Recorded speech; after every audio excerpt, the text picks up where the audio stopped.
Welcome everyone. Thank you so much for attending. I hope you can hear me well. I'm excited about sharing some good seasonal information with you as far as topics that are of interest to your readers, and I think topics that are just very interesting in general. My name is, as you know, Dr. Oscar HEVIA. I'm the founder of HEVIA Cosmetic Dermatology, which is a top-of-the-line cosmetic dermatology clinic. We specialize only in aesthetic dermatology. We specifically only treat patients for cosmetic needs. We do not treat diseases of the skin or any of that stuff. We stick to just basically beauty. My philosophy throughout my practice, first of all, I've been in practice now for 22 years, so I'm fortunate to have a lot of experience with patient care. My specialty area has been exclusively cosmetic dermatology in the last 11 to 10 years.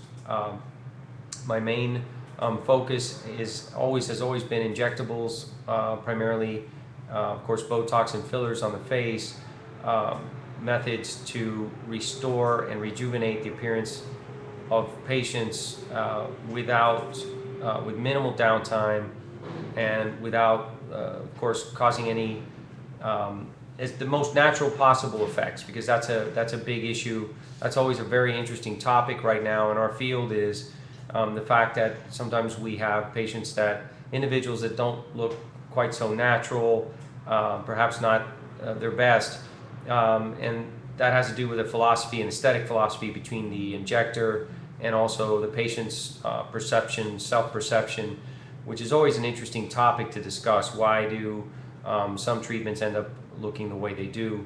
But anyways, that's one of my true passions, is getting patients to look their best. My motto is restoration, not alteration. So we simply want to restore you and get you to look the best you can in the most natural possible way. And that's been my main focus in my practice. Of course, we deal with all A to Z as far as beauty spectrum, whether it's spa treatments or laser treatments and anything else related to keeping individuals looking the best they possibly can, keeping the skin looking as beautiful as we can.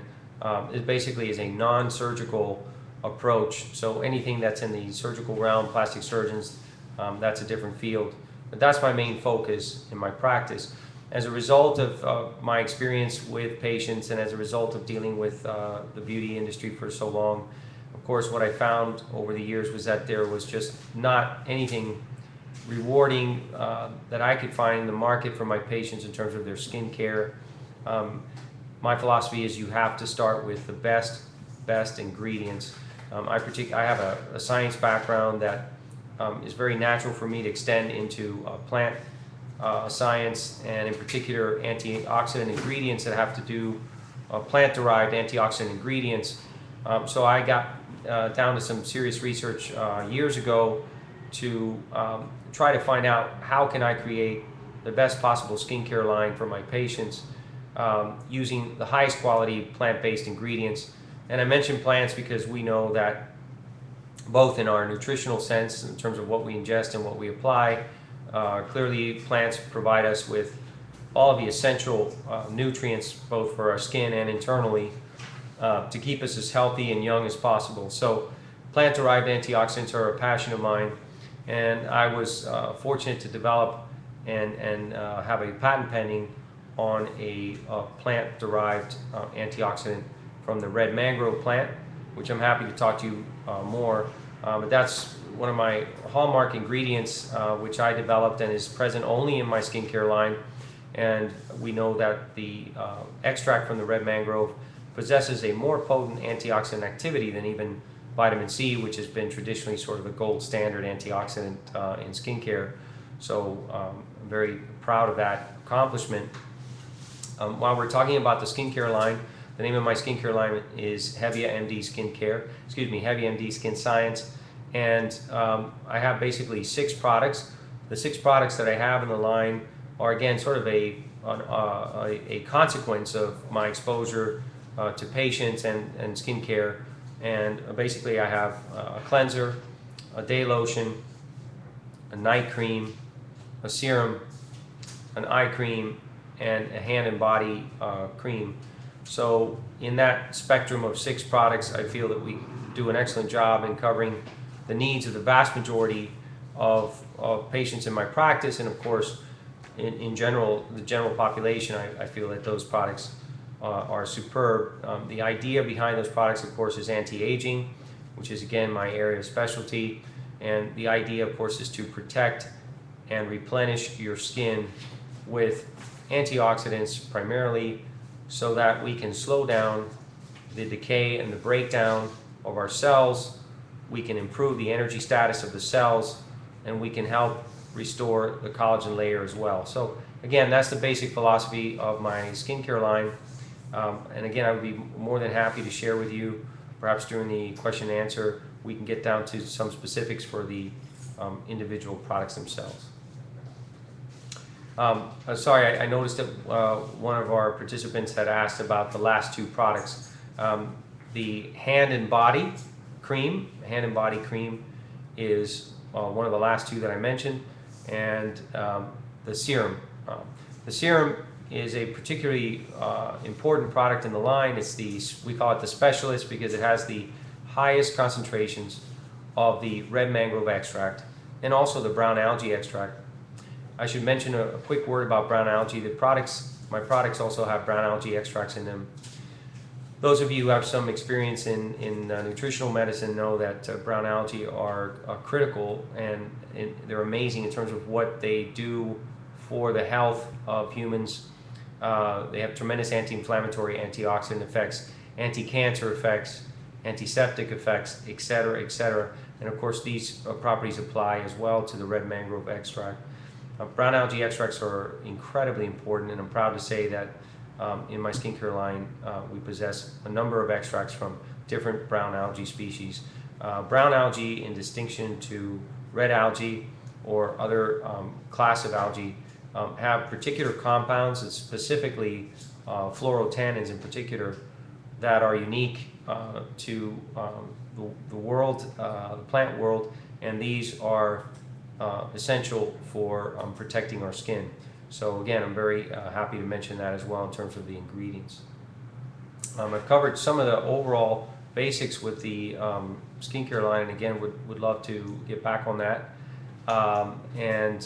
Also wanted to touch base with you guys as far as topics that I think are important with respect to the season coming up, which is the summer. Most of you know that there are many myths associated with the sun exposure, with ultraviolet, and most importantly with sunscreens. And I thought it would be important to share with you some particular topics that I think you'll find interesting, and I think your readers will find very interesting. Before I get on to sunscreens, I'm sorry, one of our participants had asked a question about what is the ideal order of application, and that's a very good question.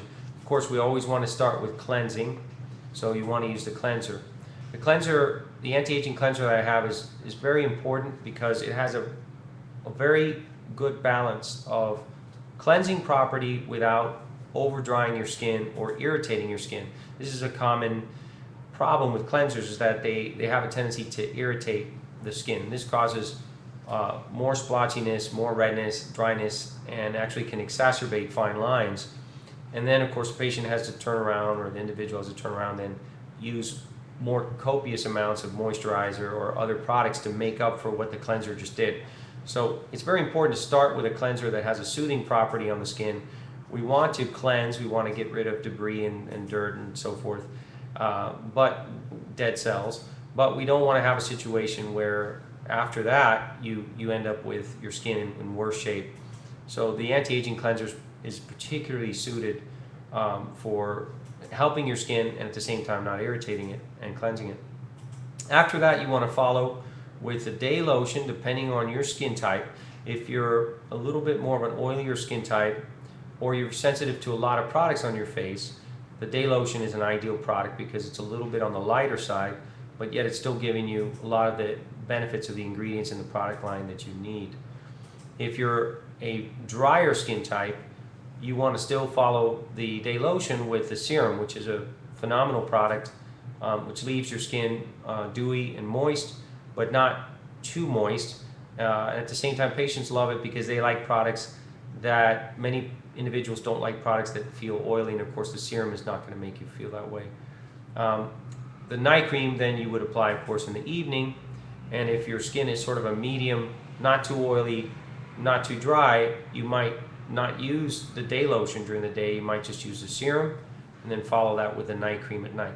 The night cream, of course, is going to be more rich, it's going to be more luscious, it's going to be more nourishing to your skin, particularly at night when your skin needs a lot of help after the day bombardment with pollutants and so forth. So that's the order of using the ideal application for the products. Of course, the body, you're going to apply to not just your hands and your neck and your décolleté, but of course you can use it for your arms, of course, and any other part of your body that's dry. And then the night cream, the eye cream, you're going to use, what's nice about the eye complex that I have is that you can use that same product twice in the day.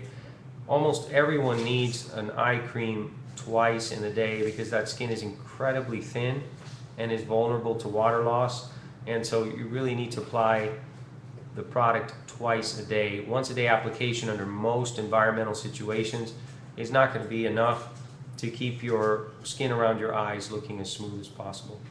So that's a quick summary for you as far as the use of the product line. Please feel free, again, we can discuss any other questions regarding the product line at any point. So I wanted to touch briefly on the topic of sunscreens and some topics I think your readers would find very interesting. We can address several myths, some of which maybe you all are familiar with and some of which you may not be familiar with. There was actually a University of Arizona study done just this year, reported just this year, where they addressed the issue of, does tanning with an artificial ultraviolet source protect you from a subsequent sunburn? This study was done actually with spring break students in particular, where they did a survey on them in terms of their sun exposure during spring break, whether or not they had sunburns, and then they look back at the fact that did they or did they not use an ultraviolet tanning light, which of course we know are very bad for your skin. We can discuss that as well. It turns out that there was no reduced risk of sunburns for these individuals, even though they had tried to darken their skin with a tanning light and so forth, and then they go out to the beach thinking that they're going to be protected from a sunburn. Turns out that there was no protection whatsoever from that. I think that's an important story to get out, because I think most people think that using an artificial light, using a tanning bed for getting darker is going to give you extra protection perhaps from a sunburn. This is basically a myth, not the case. For those of you who are, of course, nutritionists or dietitians, I found another article that I think is very important, a 2012 study paper that was written out of a group in Scotland, where they found that consumption of fruits and vegetables confers beneficial skin color changes. When we talk about, we're constantly fighting sun exposure. Why is that? Why do we always have to deal with the fact that people continue to get sun? Well, the biggest reason for it, of course, is that most people feel that they look much better when they get sun. They have a much healthier look. And I think that it's important that people know that just the consumption of fruits and vegetables, and this is coming primarily, of course, from the carotenoids, specifically the beta-carotene in the vegetables, is imparting a healthier color tone to the skin. So we're basically ingesting these natural plant pigments, and it's being accumulated in our skin over time. And this is getting us a much better look.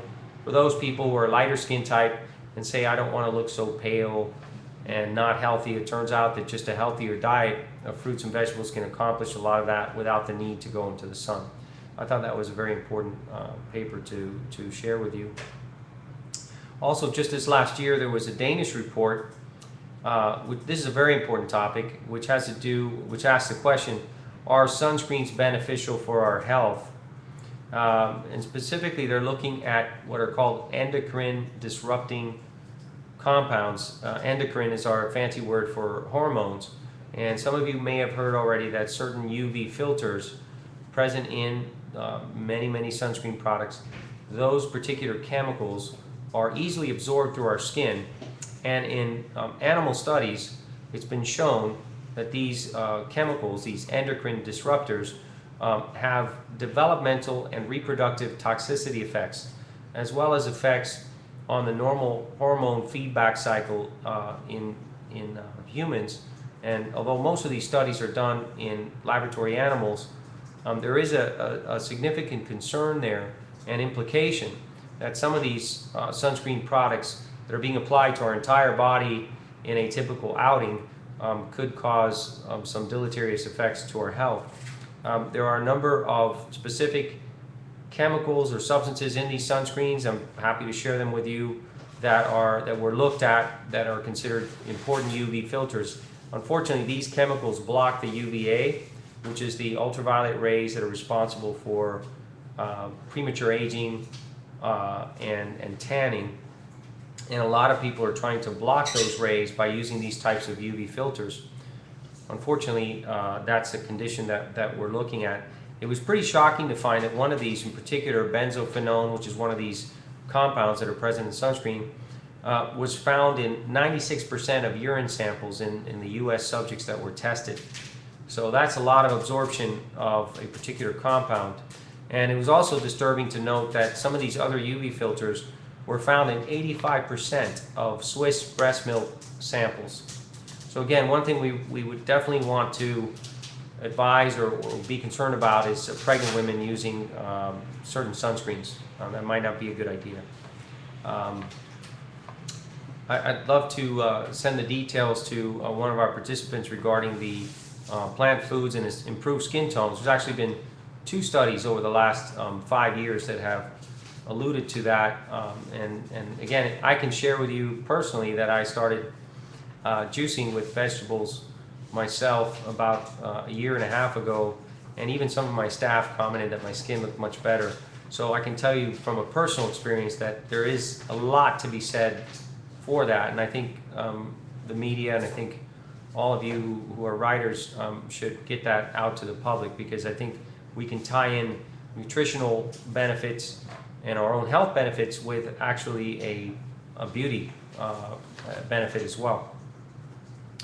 Another topic I wanted to discuss with you all with the summer coming up is this concept of sunscreen abuse. I think that's an interesting phrase. What do we mean by sunscreen abuse? We know that some people are planning for intentional sun exposure. So we can use sunscreen in the sense that we're protecting our skin from aging, and we're using a daily sunscreen because we want to protect our skin. But then there's also the individuals that want to spend the day out on the beach, want to go on that long fishing trip.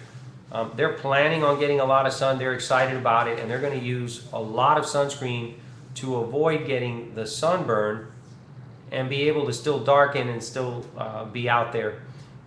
This is an issue that's important, sunscreen abuse, and the primary reason for that is we're not really reducing the risk of melanoma skin cancer.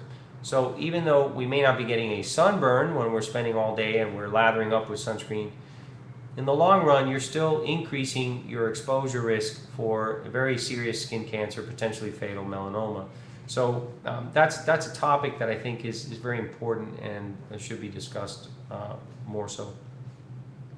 I do want to mention also that the CDC in 2012 was able to find out that 50% of all adults and 65% of all whites between the age of 18 and 29, so mostly our young people, have reported at least one sunburn a year, which is pretty amazing. And it's important to note that melanoma in particular is associated with intermittent sunburn. So unlike, for example, perhaps the construction worker who's getting sun every day, or someone who works outdoors is getting sun every day, it's the individual who gets sporadic, intermittent, high sun exposure that is at a greater risk for melanoma skin cancer. So it's important to note that sunburns continue to happen at a high rate, and it's unfortunate that that's the case. The last thing that I want to mention, just as far as any myths associated. A lot of my patients are under the impression that the sunscreen that they're using when they're outside is protecting them from all kinds of things. And people need to understand that sunscreen is protecting you from a sunburn. That is the primary purpose, objective of sunscreens. They are not going to be as effective in terms of stopping premature aging, damage to our collagen fibers, damage to our elastic fibers, brown spots, all of the things we associate with the unattractiveness of long-term sun exposure. Sunscreens really don't do such a good job at all. So I think it's important for the public to understand that if you're trying to prevent a sunburn, that's great, but there's this false sense of safety in terms of how your skin is doing if you're out there and you're getting sun with a sunscreen. I think that's important to note.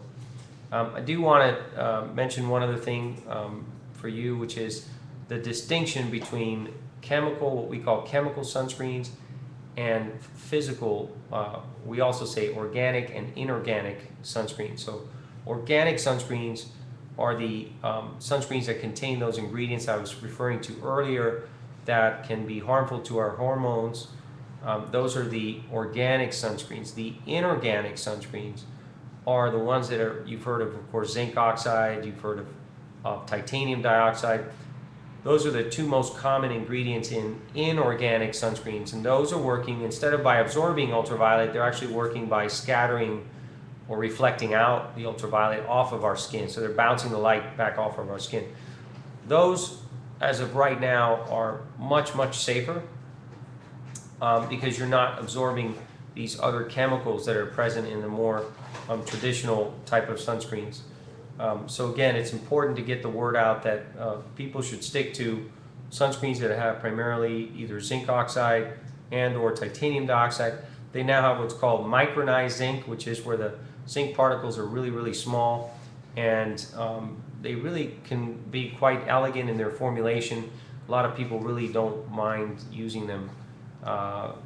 So it used to be that the organic sunscreen products were much favored by consumers because they felt a lot better on the skin than the traditional inorganic, which people thought of as, oh, it's zinc on my skin and it's going to be this white pasty stuff.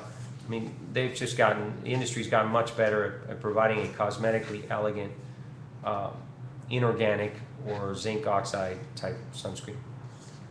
Are we good for Q&A, or should we?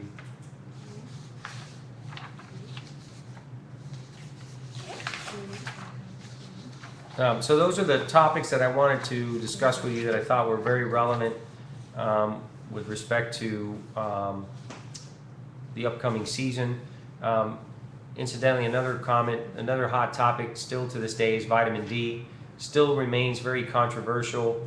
I mean, we know that it's important to keep your vitamin D levels at the proper level.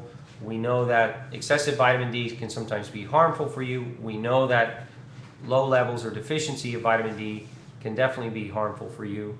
So we want to keep our levels neutral. There is some data to suggest that the proper vitamin D levels can help skin cancer patients, particularly melanoma patients, in terms of how problematic the skin cancer can be. But it's still controversial as to whether vitamin D can really prevent or reduce the amount of skin cancers that patients get from sun exposure.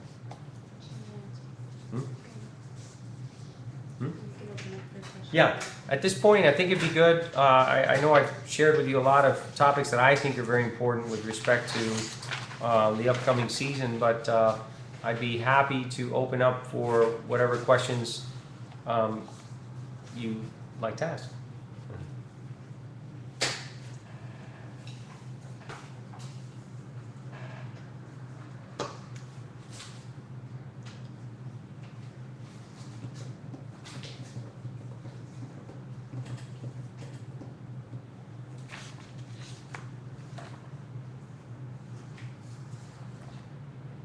While we're waiting, oh, here we go. Ah, wonderful. So could you explain the antioxidant power of the red mangrove? There are a number of different ways to test for antioxidant ability. It turns out that the red mangrove has been was the original science and knowledge on red mangrove had to do with, again, more of the nutritional and health benefits of red mangrove and how it's been used by humans over the thousands of years. And so scientists quite recently started looking at the antioxidant properties. There's one particular test called the DPPH test, which measures antioxidant potency, and the red mangrove extract was compared head to head with vitamin C and was found to be much more potent than vitamin C in its ability to quench and protect against oxidation.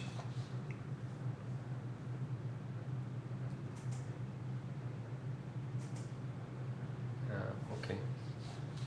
While we're waiting on the other question, I did want to just make another comment about sunscreens.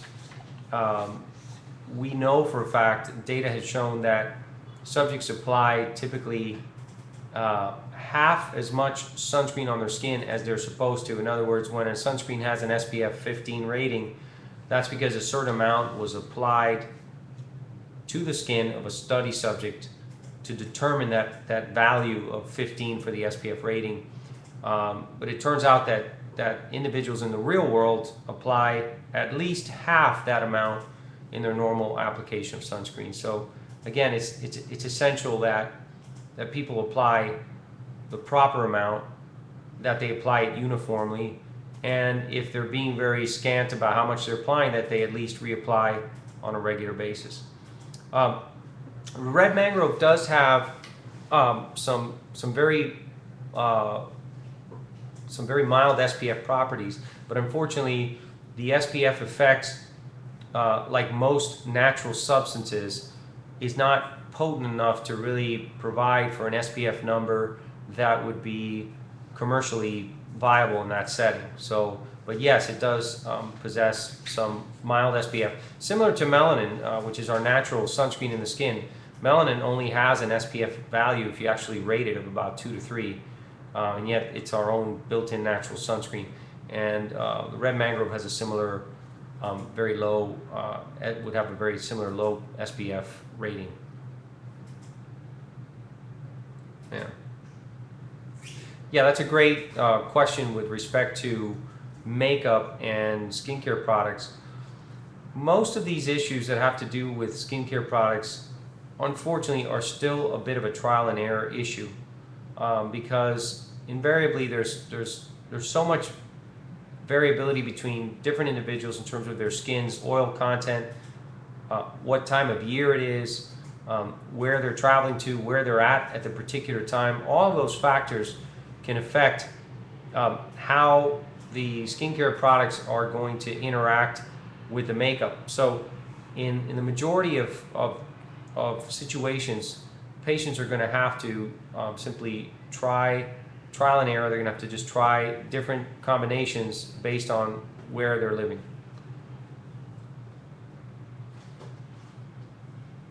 Little white bumps under the eye. There's a question about the eye cream complex helping remove or diminish little white bumps.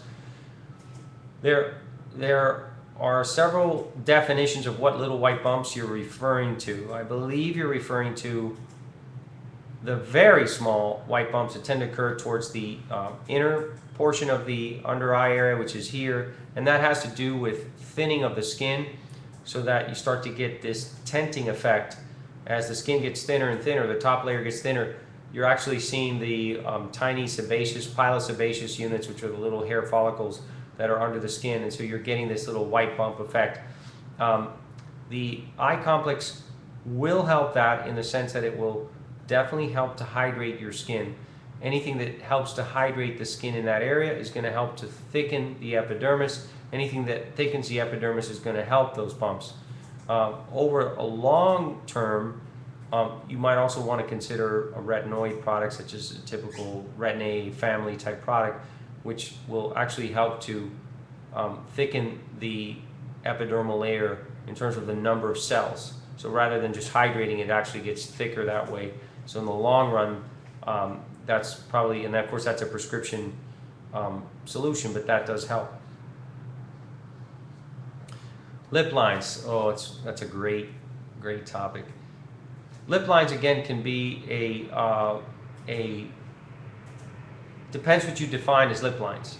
The typical way in which people refer to lip lines is they're referring to the very tiny vertical and sometimes diagonal wrinkles that come off the edge of the lip and are running up on the skin around the mouth. Sometimes patients are referring to lip lines as being the actual natural creases that occur in the red portion of the lips themselves. So I'm going to assume that this questioner is asking me about lip lines, which are the tiny wrinkles that start to develop around the lip edges. First thing I'd like to say about that is the most common myth is that these are related to smoking. And so many of my patients say, I have these things, I hate them and I don't smoke. So of course, if you smoke and you're constantly pursing your lips like this, they're going to get worse. Those lip lines are going to get worse. But many, many, many women get those lip lines and have never smoked a day in their life. So these lines are formed by the normal movements of the mouth, primarily from speech. And over time, you start to get these little tiny wrinkles. Fillers work beautifully for that. One of my other favorite misconceptions is how many times patients say to me, I don't like those lines, but I don't want to look like that woman with those big lips at the party. And I always explain to them, correcting those lip lines has nothing to do with how your lips are going to look. We can fix those lines, and your lips are actually going to look better because the eye is not just looking at the lips themselves, the eye is looking at the mouth area in general. So if we smooth out those lines around your lips, you're going to look less tired. Your mouth is going to look much better and much more refreshed. It will not affect how your lips themselves appear. Sunburn on the scalp was another question from one of the participants. What can be done or used to prevent sunburn on the scalp? That's a great question. Of course, the most practical thing to do to prevent sunburn on the scalp is to wear a hat or a cap. Anything that's solid, you want to, meaning that it's a complete opaque fabric, you want to try to avoid using a mesh or some other type of fabric that breathes, because in that case the ultraviolet rays typically get through. Of course, sunburn on the scalp has a lot to do with the thickness of the hair, and what you'll see is that sometimes over the years patients will develop increasingly, they'll get a worse problem with their sunburn because of course they're getting thinner. We're talking about primarily males, but also women, of course. Hair thinning in women is a very, very common problem. But the main thing is a cap. That's just the most practical, or a hat. That's the most practical solution. There are a number of sunscreens that are available that are in a spray form, in a liquid form. They're not as protective as using creams. That being said, though, you can certainly spray the sunscreen in the thinning hair area and just reapply it 2 or 3 times during the day, and that should work to avoid a sunburn. Wow, great question. Best thing to do for brown spots. That is a huge question because, again, that's another area in our field that's very poorly described.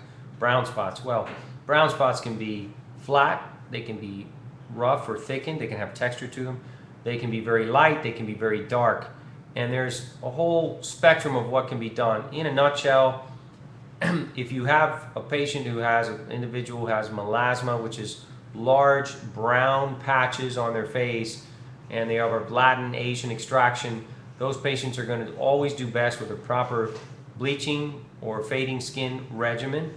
If you have someone that has isolated, very clearly seen moderate to dark brown spots, that person's going to do well with laser, selectively treating those spots. That's basically covers the spectrum. In some cases, brown spots have to be what we call shaved off, which means that we basically put a little anesthetic and we just literally take the top off of it and it heals up very rapidly. So that's a quick rundown on what can be done about brown spots. Well, my favorite sunscreen products, there was a question here for my go-to sunscreen products. In my practice, we have an MD formulation sunscreen. I like them a lot because they are inorganic based, as we talked about before, so they're micronized zinc, titanium dioxide based. The tinted MD formulation sunscreen is particularly popular. Patients like the color on their skin without making them too dark. Tinted sunscreens do not make, it's not like you're putting on an immediate self-tanner or a darkening product. So those are my favorite, and those are a broad spectrum sunscreen. Their SPF, I believe, is in the 40 range, because again, SPF, there's too much hype with the super high SPF number of 75. You want to be careful with using a broad spectrum sunscreen that's covering for both the tanning, premature aging rays, as well as the burning rays. Great question. As far as my site, as far as my products are concerned, right now my products are available on my shopping cart. If you go on my website, of course, it'll lead you right through to our shopping cart. I'm always in contact with different retailers, and that may happen in the near future, but for now, they're available on my shopping spot, on my practice. And of course, I sell them in my practice, of course. Okay? Okay. So yeah, quick summary. I hope this has been informative and helpful. Again, I think it's important that we work together to keep consumers properly informed. We want to always do our best to keep everyone educated in the beauty field, so they can be happiest and healthiest and the most beautiful. So thanks for your time. Be happy to talk to you all individually at any time if you need anything. Take care.